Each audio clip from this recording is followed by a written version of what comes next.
Χαίρετε κυρίες και κύριοι.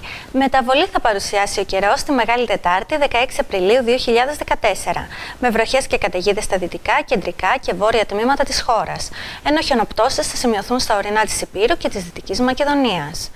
Στην υπόλοιπη Ελλάδα θα επικρατούν λίγες νεφώσεις, οι οποίες σταδιακά θα πυκνώσουν και από το απόγευμα θα βρέξει στο κεντρικό και βορειοανατολικό Αιγαίο. Η θερμοκρασία θα κυμανθεί από 6 έως 21 βαθμούς στα ανατολικά ηπειρωτικά, 1 έως 17 στη Βόρεια Ελλάδα, 5 έως 19 στη Δυτική Ελλάδα, 8 έως 20 στο Βόρειο Αιγαίο και από 10 έως και 23 βαθμούς στο κεντρικό Αιγαίο, την Κρήτη και τα Δωδεκάνησα. Οι άνεμοι στο Ιόνιο αρχικά θα πνέουν από τα νοτιοδυτικά έως 5 και τοπικά 6 μποφόρ, σταδιακά όμως θα στραφούν σε βορειοδυτικούς με την ίδια ένταση.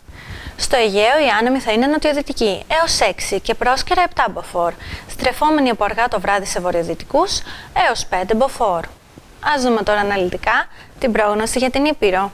Στα Ιωάννινα για αύριο Τετάρτη προβλέπονται βροχές, οι οποίες στις πρωινές ώρες θα είναι έντονες. Η θερμοκρασία μας θα κυμανθεί από 6 έως 13 βαθμούς Κελσίου. Οι άνεμοι θα πνέουν από δυτικές διευθύνσεις με ένταση από 2 έως 4 μποφόρ.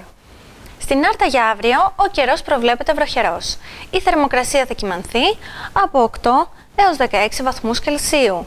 Οι άνεμοι θα πνέουν νοτιοδυτικοί με ένταση από 2 έως 4 μποφόρ.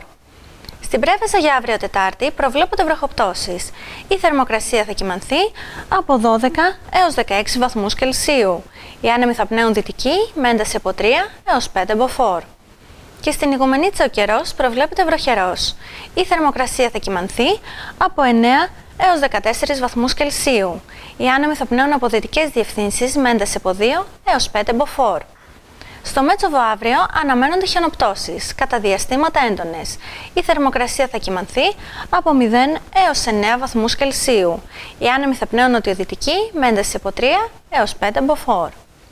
Ο καιρός από τη Βήμα Τηλεόραση είναι μια προσφορά του weather.gr. Παρακολουθήστε το καθημερινά και από το site μας www.vimanews.gr. Σας ευχόμαστε να έχετε ένα όμορφο βράδυ.